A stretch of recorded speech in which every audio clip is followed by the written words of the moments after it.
ముంబై నుంచి వెళ్ళే వాళ్ళు కూడా మొత్తం ఉన్నారు. విజయసాయి ఫస్ట్ మొదటగా ఓడిపోయే ఎంపీ సీటు నెల్లూరులో A2 క్యాండిడేట్ అయినటువంటి విజయసాయి రెడ్డి, అదేవిధంగా ప్రసన్న కుమార్ రెడ్డి ఓడిపోతాడు, బొత్స సత్యనారాయణ గారు ఓడిపోతారు, అనిల్ కుమార్ యాదవ్ ఓడిపోతాడు. ఇలా ఒక్కరు కూడా డిపాజిట్లు లేకపోకుండా అందరూ ఓడిపోవడానికి రీజన్ ఏంటంటే అందరూ కూడా రౌడీ రాజకీయాలను ప్రోత్సహించడం, గంజాయితో పిల్లకాయలు ఎంజాయ్ చేయమని చెప్పడం, దాంతోపాటు విచ్చలవిడిగా ఇసుక దందాలు, భూ కబ్జాలు, వాళ్ళకి ఇష్టం వచ్చినట్టు చేయడం, ఆ పిల్లకాయల్ని రెచ్చగొట్టడం, వాళ్ళ మీద రౌడీజం ప్రవర్తనలు చేయడం.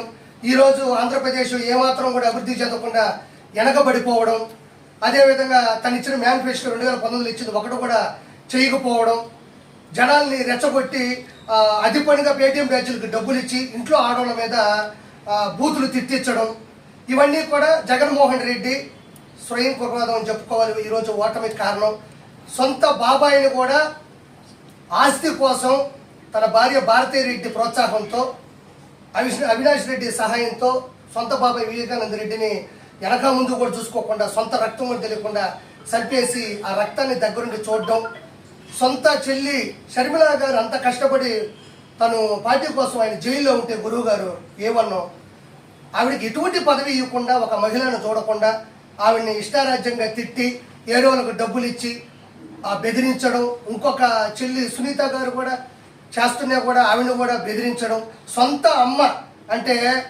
5 సంవత్సరాల క్రితం ఫస్ట్ కత్తిపోటు, రెండోది వచ్చేసి గొడ్డలతో నరకడం. ఇప్పుడు కత్తిపోటు ప్లేస్లో రాయిని పెట్టాడు. ఇప్పుడు గొడ్డల ప్లేస్లో ఎవరిని చంపాలనుకుంటే ఒక్కరు కూడా దొరకడం లే.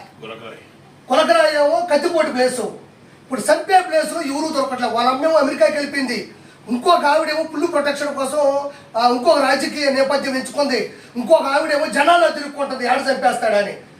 అప్పుడు అంత అత్యంత దగ్గరగా ఉండేవాళ్ళు ఎవరు కూడా అతని నుంచి పారిపోయి ఇప్పుడు చచ్చిపోతే మనోడు సీఎం అవుతాడు, కానీ మనం చచ్చిపోవడం అవసరమా అని ఈరోజు చేయడం జరిగింది. వీటితో పాటు మేనిఫెస్టో పోగొట్టాడు. తర్వాత వచ్చేసి అందరికీ ఉద్యోగ అవకాశాలు అన్నాడు, ఒకడికి ఉద్యోగ అవకాశం లేదు. ఈరోజు జగన్మోహన్ రెడ్డి ప్రభుత్వంలో ఎంపీలు ఉన్నారు, మినిస్టర్లు ఉన్నారు, ఎమ్మెల్సీలు ఉన్నారు, ఎమ్మెల్యేలు ఉన్నారు. కానీ అంతకు మించి బూతులు ఎవడైతే తిడతాడో వాళ్ళకి పదవులు ఇచ్చి ప్రోత్సహిస్తున్నాడు. ఈరోజు నన్ను ఒక అమ్మాయి తిట్టింది, బూతులు తిట్టింది.